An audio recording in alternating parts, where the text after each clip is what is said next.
સમાચાર કે જ્યાં 800 જેટલા મકાનોનું મહાનગરપાલિકા દ્વારા ડિમોલેશન કરવામાં આવશે। અહીંની ગઢેચી નદીના શુદ્ધિકરણ માટે રહેણાંક મકાનો હટાવાશે। નદી કાંઠાના 800 થી વધુ મકાનોને નોટિસ ફટકારવામાં આવી છે।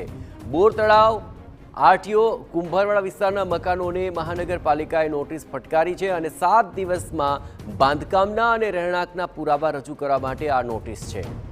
70 કરોડ રૂપિયાના ખર્ચે 4.12 કિલોમીટર ગઢેચી નદીનું શુદ્ધિકરણ કરાશે અને આ શુદ્ધિકરણને લઈને શું કામગીરી ચાલી રહી છે તેને લઈને વધુ વિગતે વાત કરવા જોડાઈ રહ્યા છે ટીવીના સંવાદદાતા અજીત ગઢવી। અજીત, શુદ્ધિકરણનો આખો આ કાર્યક્રમ છે પણ તેને લઈને જે ડિમોલેશન થવાનું છે કઈ પ્રકારે આ કામગીરી હાથ ધરાઈ રહી છે અને તેને લઈને શું પ્રતિક્રિયાઓ મળી રહી છે? જી જયેશ, વાત કરવામાં આવે તો ભાવનગરની અંદર આમ આ જે વિસ્તાર જે છે સમગ્ર કુંભારવાડાથી લઈને જે સમગ્ર વિસ્તાર છે ત્યાં ગઢેચી નાળું કહેવામાં આવે છે, નદી તરીકે ઓળખવામાં આવે છે।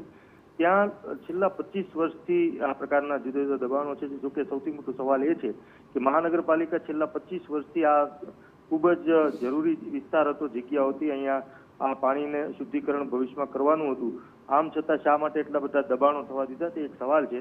પરંતુ હાલમાં 70 કરોડ રૂપિયાનો એક પ્રોજેક્ટ મંજૂર કરવામાં આવ્યો છે। 4.12 કિલોમીટર આ ગઢેચી નદી છે તેનું શુદ્ધિકરણ અને નવીનીકરણ કરવાનું છે અને આ થવાથી સમગ્ર વિસ્તારમાં ખૂબ મોટો વિકાસ અને ડેવલપમેન્ટ થવાની પૂરી શક્યતા છે। ત્યારે મહાનગરપાલિકા દ્વારા 800 જેટલા રહેણાંકી મકાનોને નોટિસ આપી દેવામાં આવી છે અને 7 દિવસનો તે તમામ લોકોને સમય આપવામાં આવ્યો છે કે જો તમારી પાસે કોઈ પ્રકારના તમારા મકાનના આધારો હોય તો તે મહાનગરપાલિકા પાસે લઈને આવો। પરંતુ જે ડોક્યુમેન્ટ ઉપર મહાનગરપાલિકાના શહેરના જે વિકાસ જે નકશા છે તેની અંદર આ પ્રકારના કોઈ અસ્તિત્વ ન હોવાને લીધે, કાયદેસરતા ન હોવાને લીધે આ તમામ 800 મકાનો જે છે ગેરકાયદેસર જે રહેણાંકો છે તે ડિમોલિશન થશે, તે ચોક્કસ પાક્કી વાત છે।